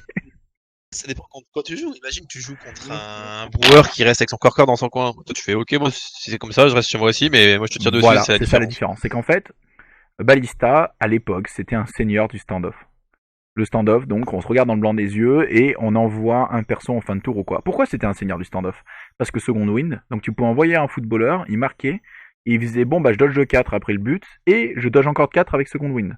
Ou alors s'il avait l'initiative, il pouvait dodger de 4 vers les adversaires pour essayer d'aller ramasser la balle après le but. Vous voyez ce que je veux dire? Et tu pouvais être très menaçant comme ça. Moi, j'utilisais Ballista très offensivement, je montais sur la table, parce qu'en saison 3, c'était dur à tuer ce capitaine. Et quand tu jouais avec Colossus, c'était encore plus dur à tuer. Maintenant, en saison 4, il y a plein de match-ups, tu fais ça, tu te fais raser de la table. mais ça reste peut-être encore viable. Du coup, en tout cas, je joue Rivet comme ça, comme je jouais mon ancien Ballista. Mais du coup, ce Ballista en camp, je pense qu'il va être intéressant. Je pense que les Allemands qui jouent très très Ballista défensif, et quelques Polonais, vont montrer des belles choses avec ce Ballista. Bref, j'ai hâte de voir un peu ce qui va se passer dans les événements et ce que les gens en diront. Je pense qu'il est à l'heure du jour. Donc ça, c'était pour Ballista. Mais Ballista, je vous le dis tout de suite, je reviendrai sur Pinvice. Il y a Salvo dans les ratas. Salvo, c'est lui qui est le star player dans les vestiaires.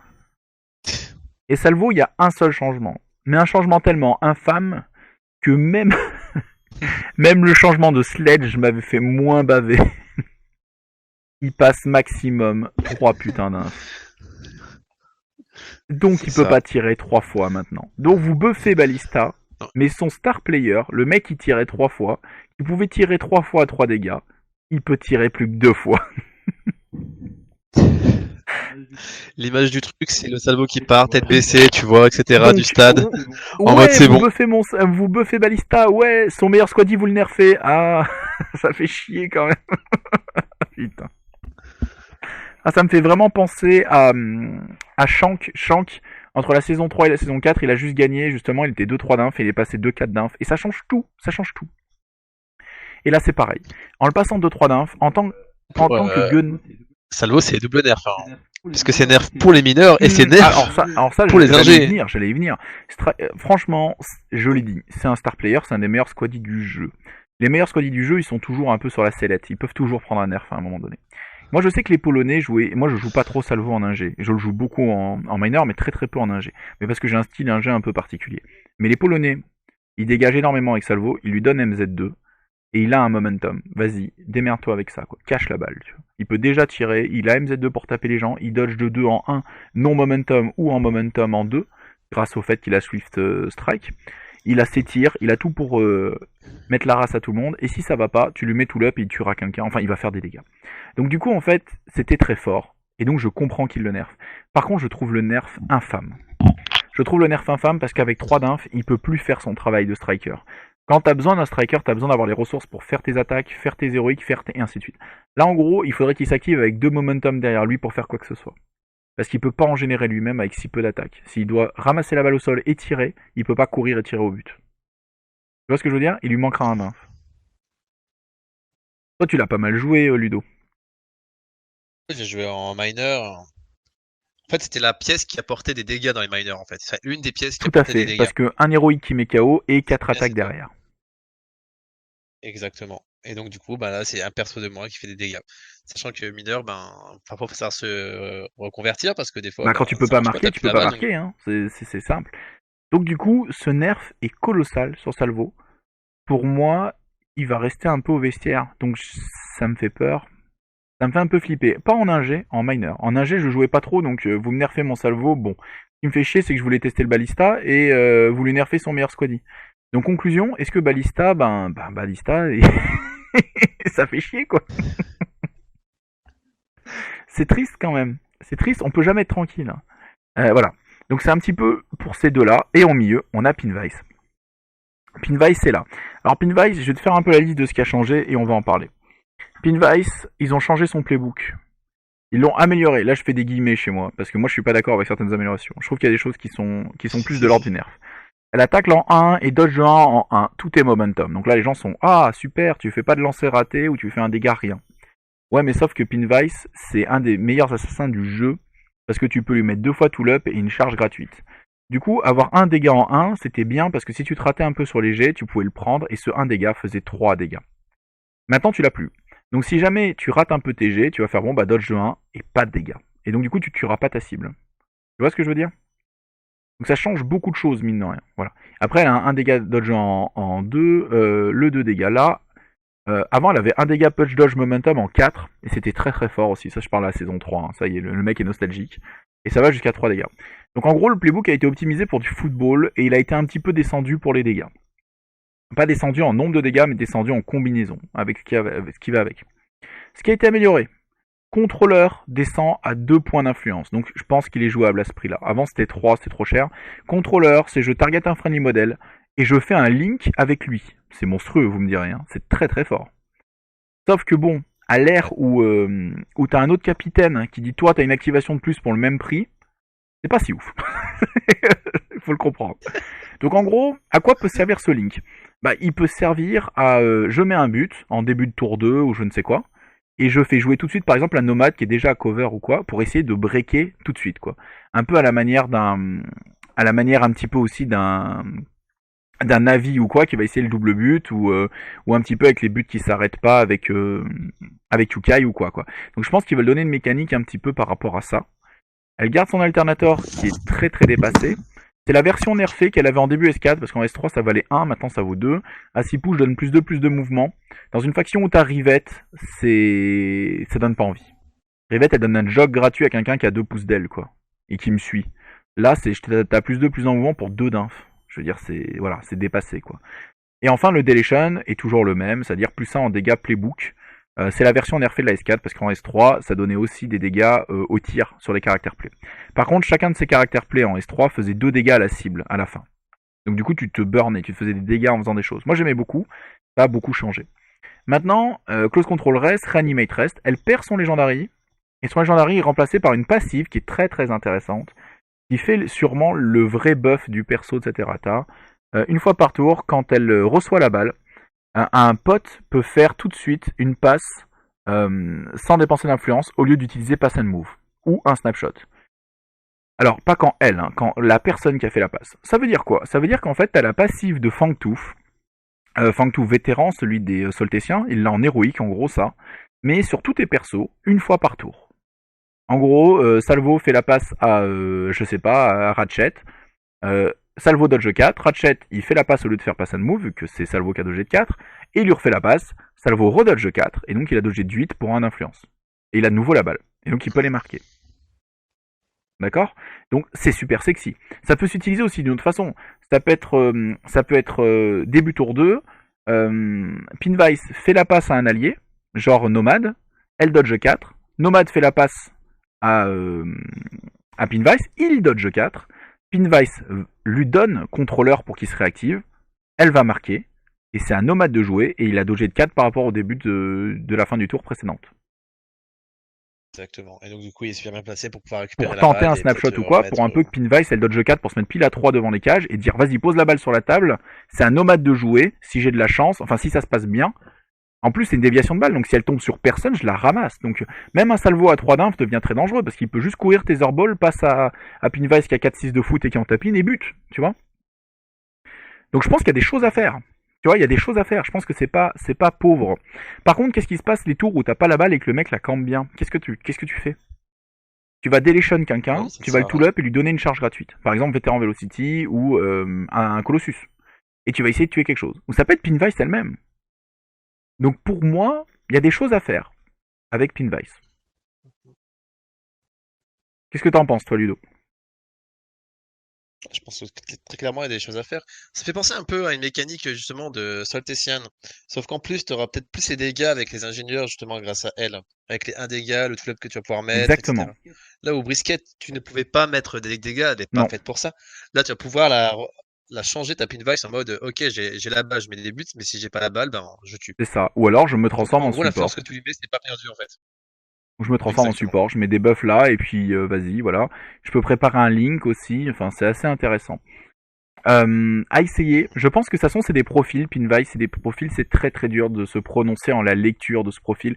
Ce genre de profil, il faut les jouer plusieurs fois, se remettre en question.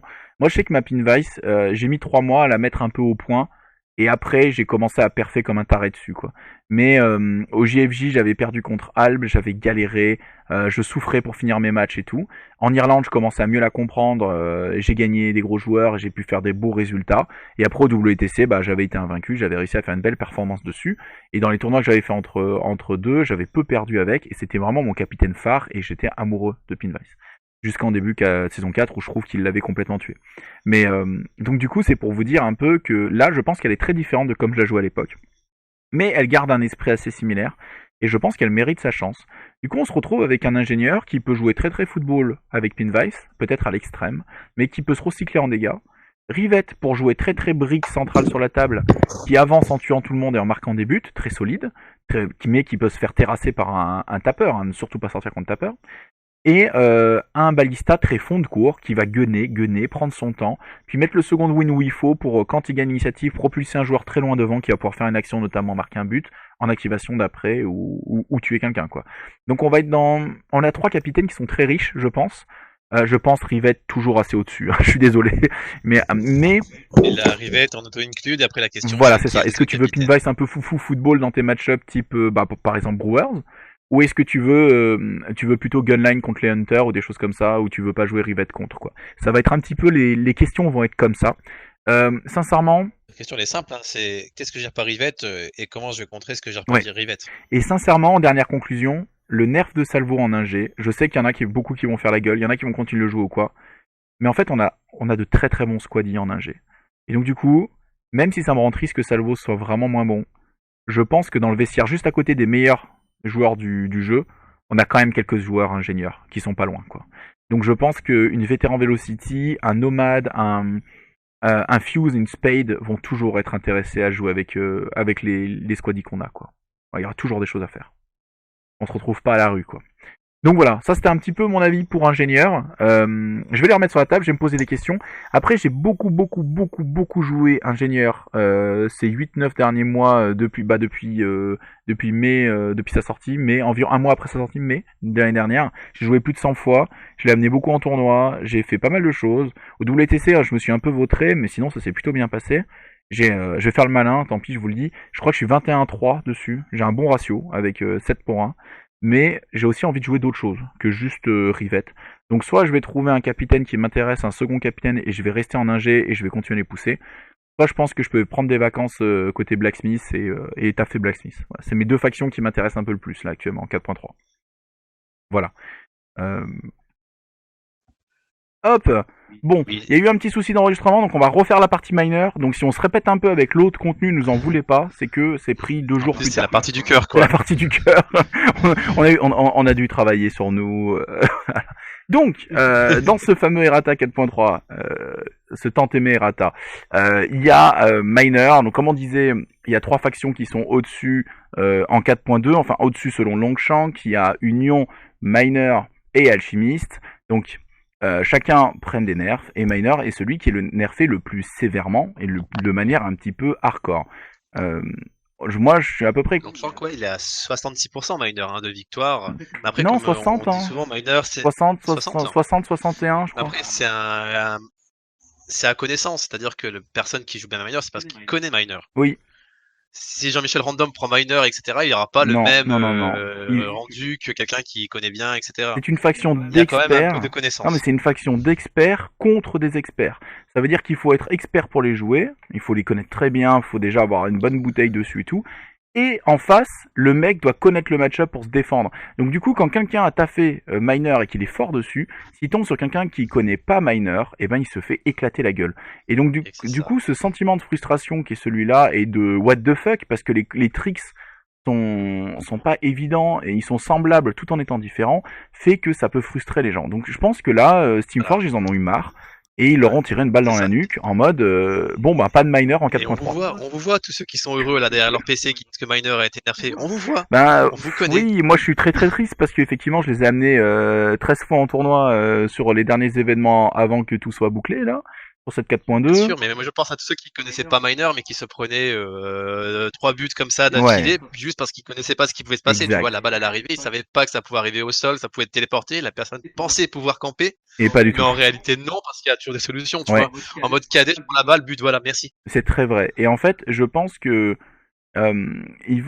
c'est très compliqué dans un jeu avec 17 factions, 18 maintenant je crois avec les Shepherds, de demander alors à ces joueurs, en tant que boîte, en tant que créateur de jeu, de dire cette faction-là, il faut que tu l'aies affrontée entre 5 et 10 fois pour comprendre comment gérer, comment l'affronter, tu vois, sachant que tu as 18 factions dans ton jeu. Donc tu demandes à tes joueurs, déjà Guild Ball est un jeu exigeant, qui nécessite de connaître bien le jeu, connaître bien sa faction, connaître un minimum les match-ups. Là, tu demandes un... factions, et encore, les factions, tu peux encore diviser par capitaine, Ouais. parce que selon les capitaines aussi, tu as Oui, des jeux différents, en plus, etc. tu joues Donc, pas du tout pareil tu peux contre encore multiplier par ça juste par... Scalpelobulus, Bah oui. par exemple, ça a absolument rien à voir. Mais effectivement, il y a plein de factions en plus, ouais, c'est très très différent. Corbellier au nord, c'est quand même très très différent. Hammer, encore autre chose. Les Hunters, les 3 capitaines sont assez différents. Bref, tout ça pour dire que je suis pas convaincu que ça soit facile à équilibrer Miner, parce que justement, tu as toute cette donnée-là de le ressenti joueur et l'investissement de tes joueurs dans le jeu que tu mets un peu dans la balance.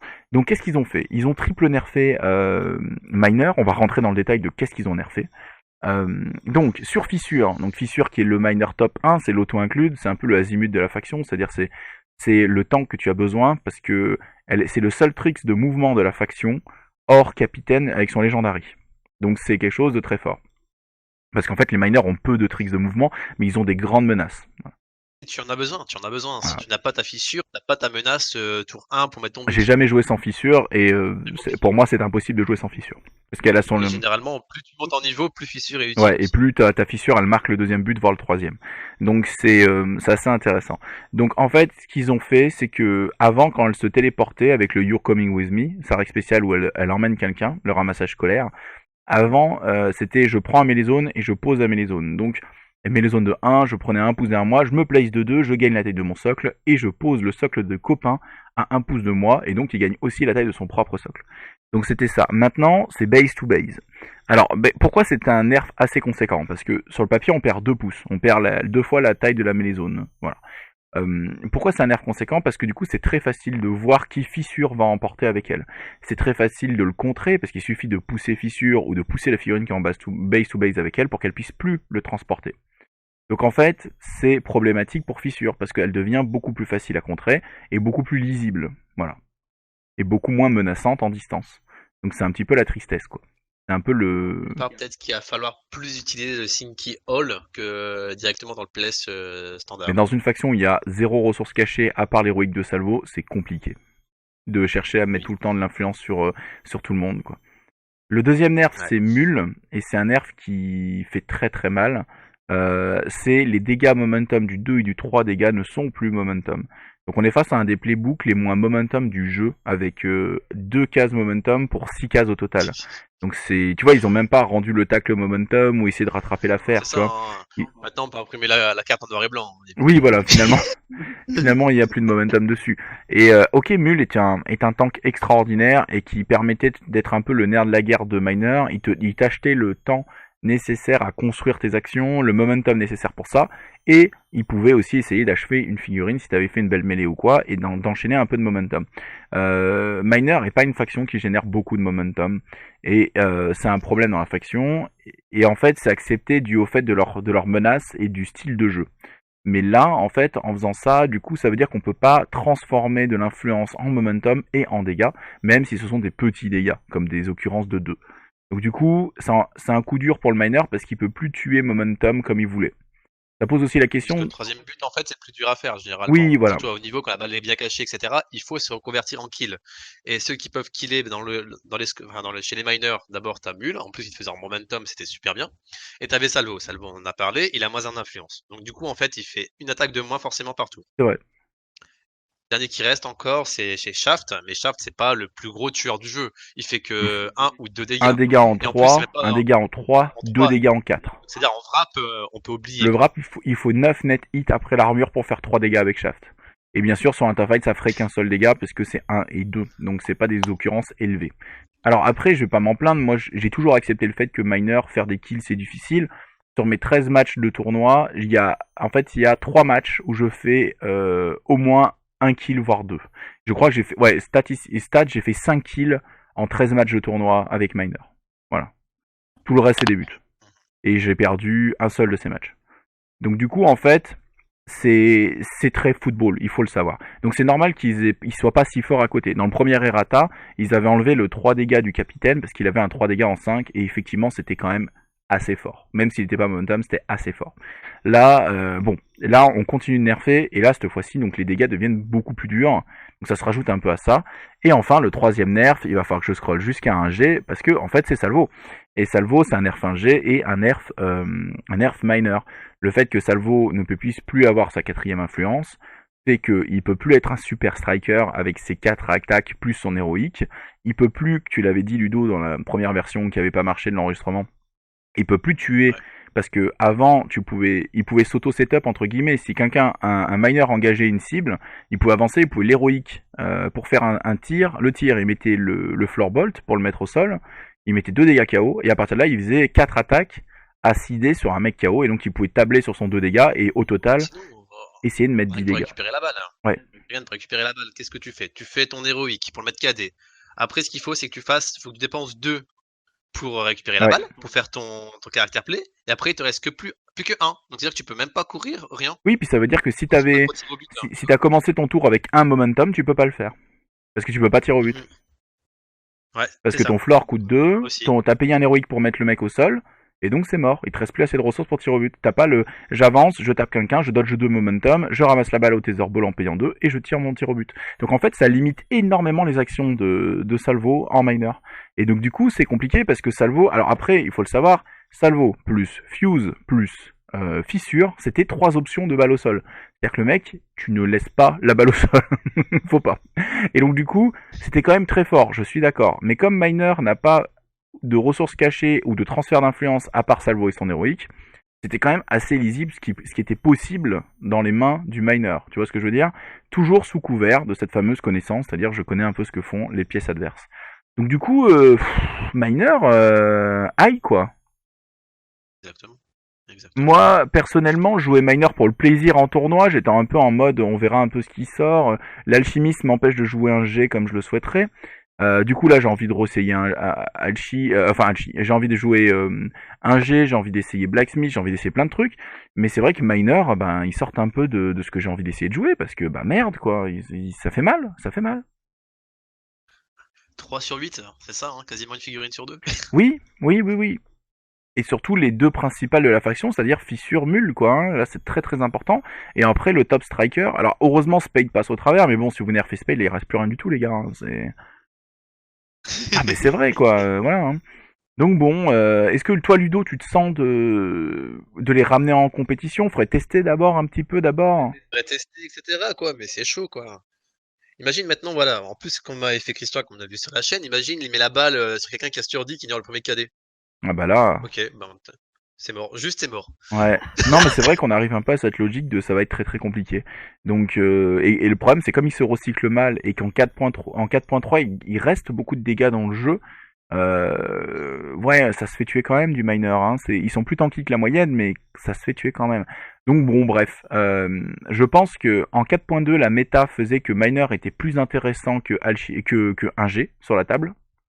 Mais je pense qu'en 4.3 avec Pinvas qui revient, Ballista aussi, il y a des possibilités. un G va repasser devant et Miner risque de disparaître un peu des tables. Et c'est un G qu'on risque de revoir un peu sur les tables. Après, je pense que ils veulent faire quelque chose comme ça aussi chez Steamforge. Je pense que les gens en ont un peu marre de Miner. Moi, à chaque fois que on parle Miner quelque part, il y a des gens qui pestent dessus assez sévèrement. Donc je peux comprendre. Ça me rend triste, mais je peux comprendre. Mais ça me rend triste. Voilà. Bah voilà, est-ce que tu voulais dire autre chose sur Miner, Ludo? Je t'écoute. Ah non, je crois qu'on a déjà à peu près tout dit. Hein. Bon bah parfait. On a déjà tout dit sur Miner. Eh ben écoutez, voilà, c'était le petit paragraphe 2 jours plus tard. Je le remettrai dans la première vidéo, tout sera en un bloc. Et on se dit à plus tard les copains. Et on fera rien, hop là. On arrive à Navigateur. Alors Navigateur, on va pas se mentir, c'était la faction un peu la plus faible du jeu, je dirais. Avec Fauconnier de la 4.2. En football, ils se faisaient dépasser par beaucoup de factions qui faisaient du foot bien mieux qu'eux. En baston, ils se faisaient dépasser bien sûr par plein d'autres factions, et ils étaient faciles à tuer. Ils avaient des menaces assez longues, ils ont des transferts de ressources, notamment avec ou de mouvements, avec la mouette, avec le sort du capitaine et tout ça. Mais vraiment en dessous de ce que peut produire le jeu ailleurs. Et en plus, le match-up contre par exemple leur faction mère était quasi impossible. Tu tombais contre un corsaire, c'est genre voilà. Et comme voilà, et donc il fallait faire quelque chose. Donc en gros, Steamforge pour moi ils ont eu deux choix. Pour les remettre à un niveau, soit ils leur donnent des options de foot infâmes ou meilleures avec des options de balle au sol ou quoi pour pouvoir aller continuer à marquer mieux ou pas. Soit ils leur donnent des options par rapport à du corps à corps. Mais il y a quelque chose à faire. Ils ont choisi le corps à corps. Ils ont choisi le corps à corps de manière assez efficace et assez forte. Donc, qu'est-ce qu'ils ont fait? Ils ont passé Azimut à 4 d'influence. 2-4 au lieu de 2-3. Alors, c'est l'inverse de ce Merde. qui s'est passé avec Salvo. En C'est... fait, ils l'ont donné à lui, en fait. Hein, pardon? Ils ont donné l'influence de Salvo, ils l'ont donné à Azimut. Tiens, vas-y, cadeau. Et du coup, Azimut, pareil, hein, il gratte sur le palier de la porte des meilleurs squaddies du jeu, hein, parce que c'est un des Ouais. meilleurs tanks du jeu, hein, littéralement. Sur la contre-attaque, il te désarme ou il te KO, il peut mettre KO quelqu'un à 4 pouces, ça, il a close control, quand il contre-attaque, il monte de 1 sa défense. Il a que des arguments pour être chiant. Il relance tous ses dés parce que c'est un navigateur. Non, il est extraordinaire. Et donc donner une pièce pareille, qui est le seul 3 dégâts momentum de la faction d'ailleurs, un d'influence de plus, ça permet de faire énormément de choses entre du contrôle, des dégâts. Donc c'est fort, c'est fort. C'est vraiment très très fort ce qu'ils ont fait pour Navigateur. Je pense qu'on verra des azimuts avec 4 d'inf tout le temps. Et du coup, si on lui donne la charge gratuite avec le capitaine, bah il a la charge plus 4 attaques derrière. Ça rigole pas quoi. Non, c'est ouf. Ils ont amélioré aussi son playbook, si je dis pas de conneries. Il a un push de 1 en 2 qu'il n'avait pas. Et son push de 2 qui était genre en 5 ou en 6 est descendu d'une case ou deux en case 3. En case 4. Donc du coup en fait il est plus Exactement, efficace ouais. aussi sur les contre-attaques et sur le contrôle de pitch. Franchement, ça fait plaisir de voir Azimut ici. Toujours été un bon perso Azimut, hein, mais là il est encore plus solide. Et C'était ouf, ensuite... hein. Oui, tu Moi, je dis? me souviens des parties où t'avais Azimut qui était au centre de la table, qui faisait la police pendant que tout le monde mettait des buts. Franchement, en plus, il faisait les kills et tout, hein. Oui, C'était très bah bonne game, hein. bien sûr, hein, il est Donc, carrément bien. il carry la game. Moi je pense qu'il est très très fort. Hein. Et je pense Ouais. que le passer 4 d'inf, c'est extraordinaire, parce que c'est vraiment un squaddy très fort. Et ensuite, c'est un peu Eb l'oublié. Ça fait 2-3 errata qu'on le voit à la queue leu dans les errata. Eb, alors Eb, qu'est-ce qu'il lui avait donné? Ils avaient amélioré son caractère play, de manière à ce qu'il fasse moins 2 d'armure au lieu de moins 1, parce que l'armure est un gros problème, et on parle d'une époque où il y avait Blacksmith qui était très fort, et donc il y avait de l'armure en masse, tout le monde jouait ça, c'était infâme, et donc Navigateur passait vraiment ses heures les plus sombres. Et donc là, il garde ce caractère play là et il prend un autre buff, mais alors attention, il y a buff et il y a buff. Celui-là, c'est un vrai buff. Quand tu t'actives à 4 pouces de lui, un allié s'active à 4 pouces, il gagne anatomique précision pour toute son activation. C'est pas un buff de merde. C'est pas genre il gagne anatomique précision, genre Predatory Instinct là comme à le lion chez Soltécien ou le loup chez Hunter, et il faut un setup pour le mettre en place et payer de l'influence. Là, c'est un truc que toute ta faction a si tu restes à 4 pouces de Ebb. Alors, c'est intelligent parce que ils aiment bien être éclatés, les navigateurs aussi. Ils se jouent de deux façons. Soit tu peux les jouer très serrés pour essayer de faire des corps à corps et tuer, comme tu peux les jouer très éclatés pour bien contrôler la table et essayer de marquer plein de buts. Donc du coup, mettre une aura de 4, ça t'oblige un peu à un gameplay. Mais, à côté de ça, ça veut dire que le capitaine s'active à 4 pouces de lui, bon bah j'ai anatomique précision. Maintenant je vais charger, Azimut, je vais... anatomique précision, quoi. C'est ouf, c'est ouf. Alors comme, par contre, c'est à double tranchant. Comme c'est que pendant leur activation, ils l'auront pas sur les contre-attaques, ils l'auront pas sur Ouais. d'autres effets de jeu plus tard.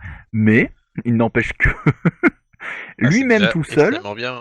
eh ben, il peut taper quelqu'un à moins 3 d'armure parce que si caractère play sur le mec, il lui enlève 2, plus une anatomique précision, c'est ouf.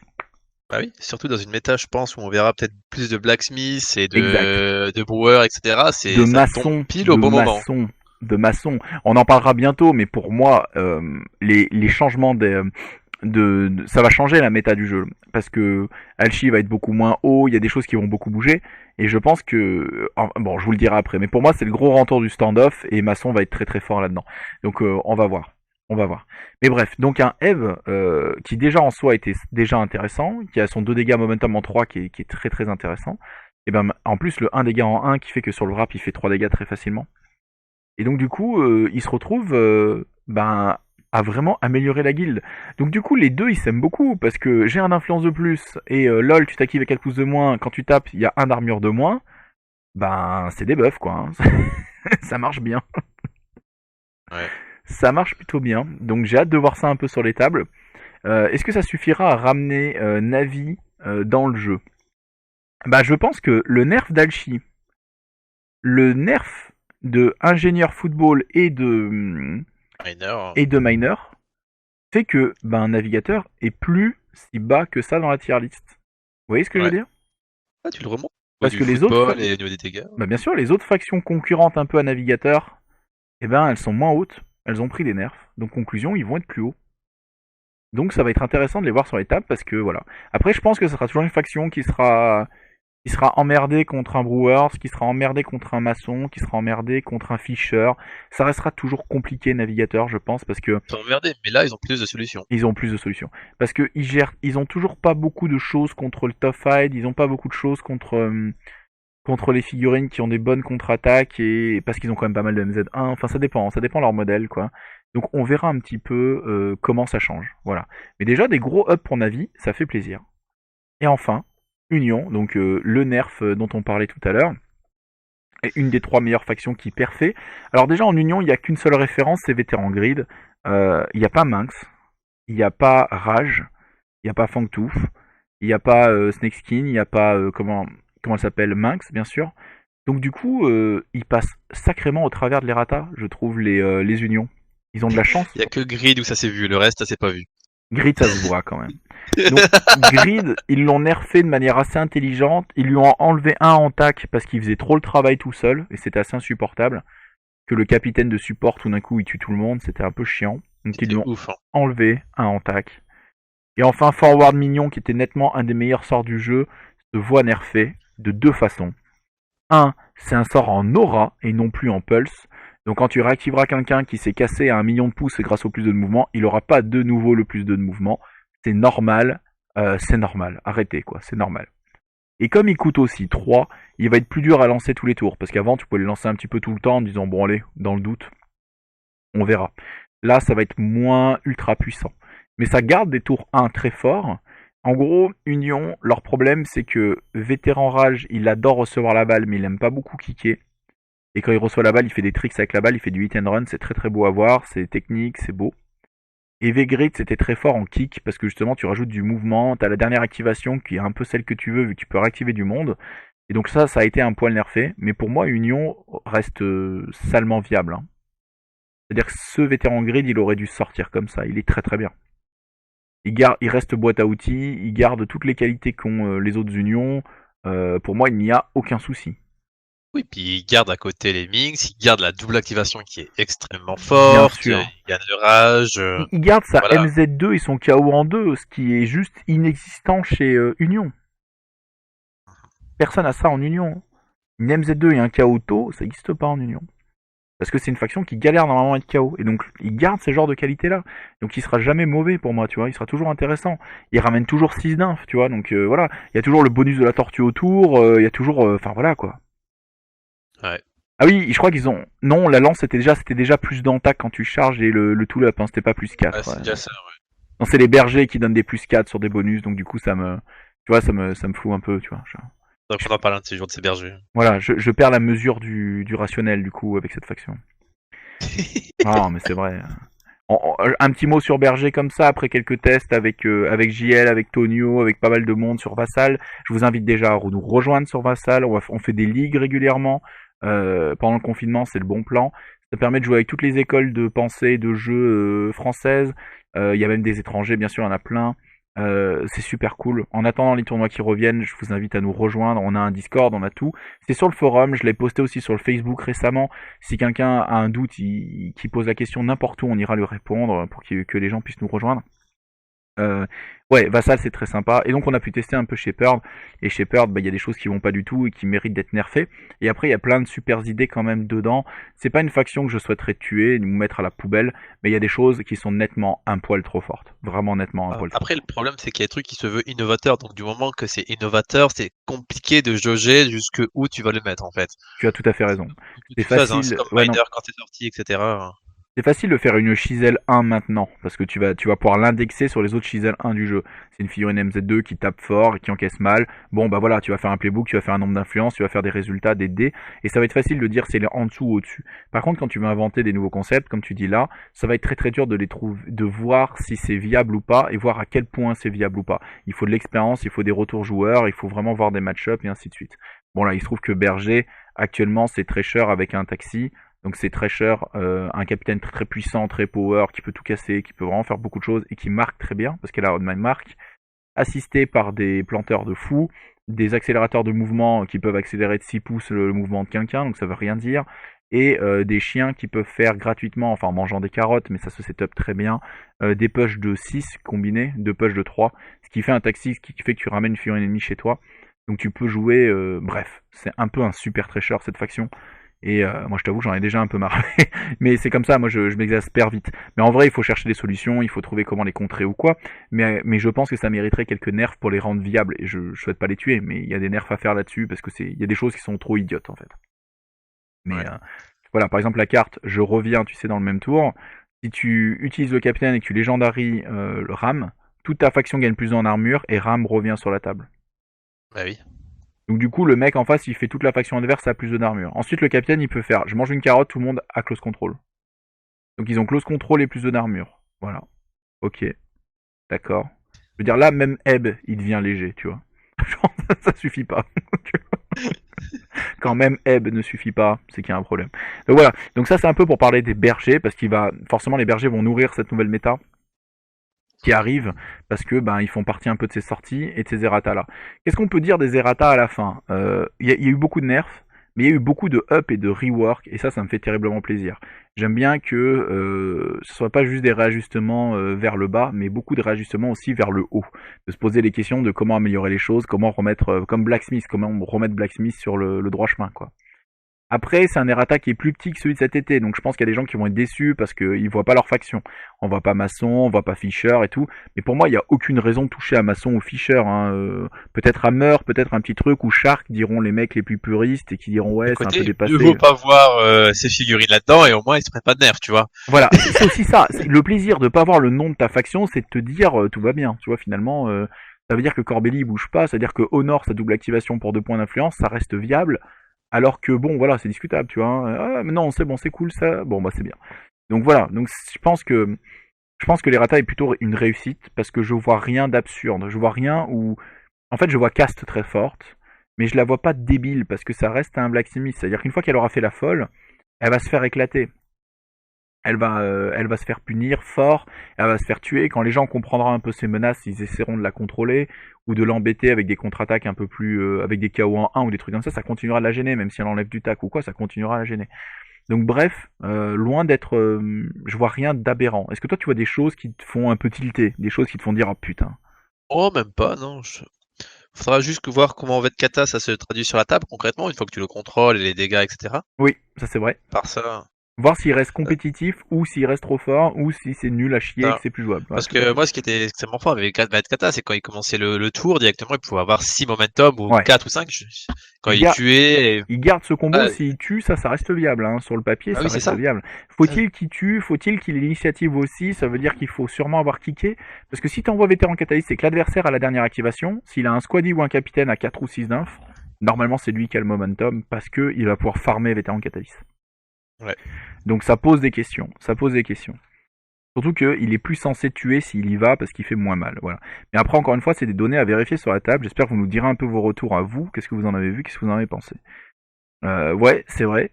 Moi, je suis un peu triste pour la mise à mort de Miner, même si je comprends la colère globale. Quand tu te balades sur le Facebook anglais, quand tu te balades un peu sur le Discord, les gens crachent sur Miner, ils en ont marre de Miner. Il C'est y en a vrai? beaucoup comme ça. C'est pas. Et ce que je peux comprendre, parce Putain. que Miner, il te demande de travailler le match-up Miner. Sauf qu'on est dans un jeu avec 17 factions, donc tout le monde n'a pas forcément envie de taffer Miner à l'infini pour être prêt pour un tournoi où il y en a un ou deux, quoi. Donc je comprends, je comprends. Mais en tant que joueur Miner, ça me rend triste quand même. Ça me rend triste. Ludo, toi, qu'est-ce que tu penses de tout Voilà. ça là?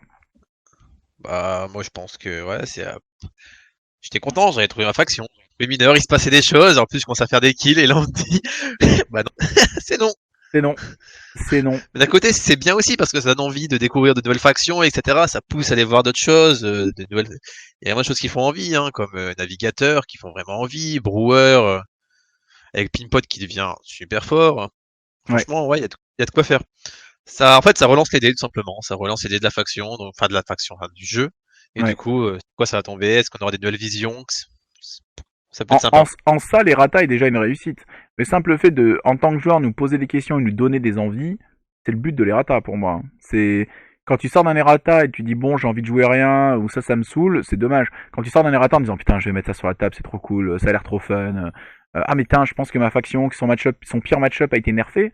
Ah bah c'est trop cool parce que du coup je vais pouvoir mieux m'exprimer avec. Vas-y, je vais me réentraîner dessus ou quoi. Le but c'est ça d'un errata, hein, c'est donner envie et celui-là il marche pour moi parce qu'il y a des choses à faire juste en ingé qui est ma faction mère. J'ai déjà beaucoup de choses à faire. Et en plus, Blacksmith, que j'aime beaucoup et que j'ai toujours joué un petit peu comme ça, là, j'ai envie de jouer la Fairy Test 3, quoi. J'ai envie d'y retourner, quoi. Ouais.